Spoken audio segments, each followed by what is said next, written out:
को हम ऑफिशियल तौर पे कहते हैं रेपो रेट।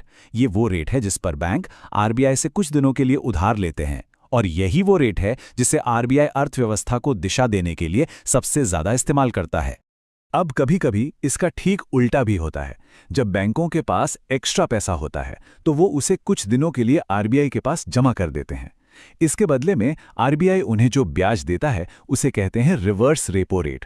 और हाँ, ये रेट हमेशा रेपो रेट से कम होता है, क्योंकि इसका मकसद बाजार से फालतू कैश को बाहर निकालना है, न कि बैंकों को कमाई का मौका देना। और मजे की बात यह है कि आरबीआई एक ही हथियार का इस्तेमाल दो अलग-अलग काम के लिए करता है। अगर महंगाई बहुत बढ़ रही है तो आरबीआई रेपो रेट बढ़ा देता है। इससे बैंकों के लिए लोन लेना महंगा हो जाता है, तो वो आगे जनता को भी महंगे लोन देते हैं।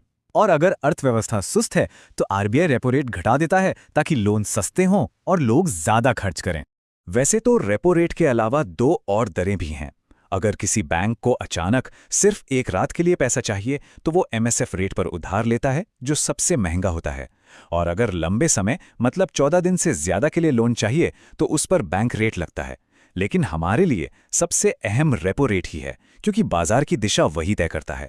अच्छा, तो ये तो हो गई ब्याज दरों की बात, लेकिन आरबीआई के तर्कश में और भी तीर हैं जिनसे वो सीधे सीधे बैंकों के लोन देने की ताकत पर ही लगाम लगा सकता है। चलिए उन्हें देखते हैं। देखिए, बैंक के पास जितना भी पैसा जमा होता है ना, वो पूरा का पूरा लोन में नहीं दे सकता। आरबीआई के नियम कहते हैं कि उसे हमेशा एक बड़ा हिस्सा अलग रखना पड़ता है, जो बाजार में जा ही नहीं सकता। पहला नियम है कैश रिजर्व रेशियो, यानी CRR।